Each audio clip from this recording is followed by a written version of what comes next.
Hello, welcome to another video, and haven't done an album review in a while, and why not do it on an album that came out this year that I really like, and it's probably my favorite of this year so far, because you know when the beginning of the year comes and it feels kind of slow with all the albums rolling out and there's not much to select from. Well, I have some pretty strong opinions about this one. Violet Pony, a fish whispers no, a can opener's notebook fish whisperer. Now, let's get into it. So, the opener is You're Not a Real Musician, and it's a great opener. The chimes, the sound string that opens, and then it contrasts with the heavy guitar drops, which makes the drops very satisfying and heavy. And then the high pitched vocals, they remind me a bit of Porter Robinson's Nurture. I overall like the mix of the electric guitar with the electronic, and Vylet does it very well.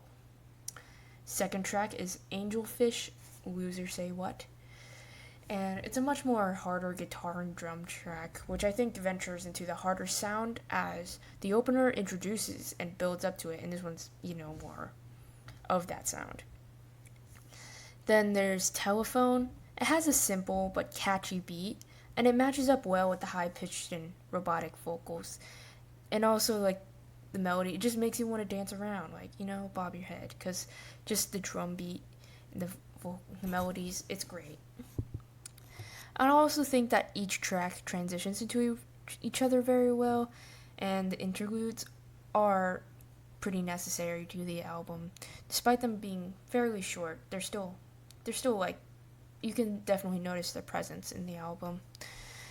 I think this is the first and lead single. I keep note that I haven't listened to any of the singles when they were out before Fish Whisper released, so I went to the album blind, which I think was a really good decision for me.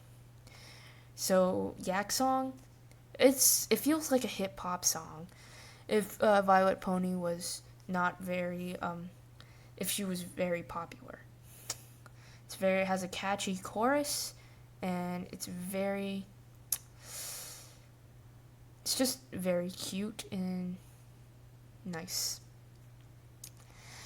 The second half of the song has a harder component, especially like has a bunch of features on that song.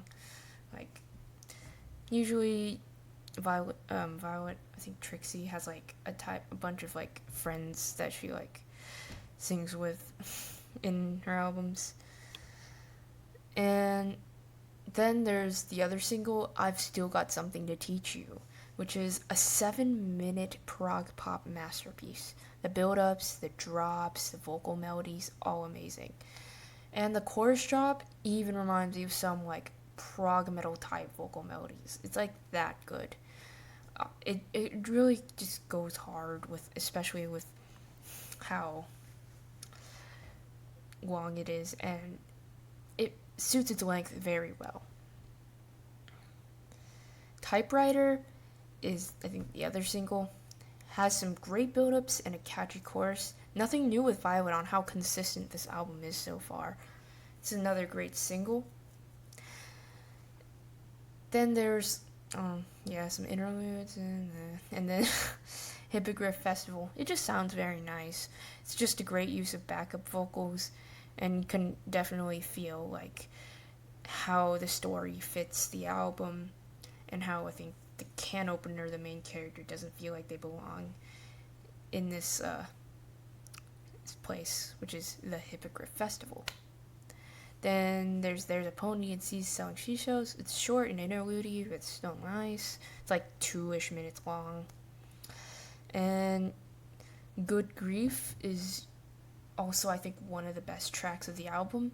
It's just very comforting, has bright production and bright melodies, and overall it just feels very happy. Like, I feel happy whenever I listen to Good Grief. And then there kind of is a ballad in the album, despite it all being like very like hard and upbeat, with a Dream Library Time Water Mayflower Notebook. It's like kind of the ballady type song in the first half, and then it like goes harder in the second half. You know, title track I think is a bit overhyped because it's still great, but like I don't get how it's good though. Title track is good, but it has a long instrumental intro, but the build up is pretty satisfying. And there's Soundscape Diary, which I think is a bit long, but you know, the melodies and ending are great. It's just those two songs, they kind of have a long instrumental intro, has like a build up, and the climax is great, but it's just a bit long in my opinion. And then there's the closer, For the Love of Music. It's a great closer. And it's just like I like how the opener and closer titles contrast with each other. You're Not a Real Musician and For the Love of Music. It's just a very has a very catchy chorus, and it's just very, like I said, comforting, like good grief. And it kind of does explain a bit of the concept of album that Vylet's trying to explain. I think I read a bit of it on Bandcamp, but I think I'll read it. Like it's on her Bandcamp that you should see. But yeah, overall great album. Like I said, my favorite album 2022 so far, but since it's only March as I'm recording this video, that is really the beginning of the year. So my score, I think, is a light to solid 9.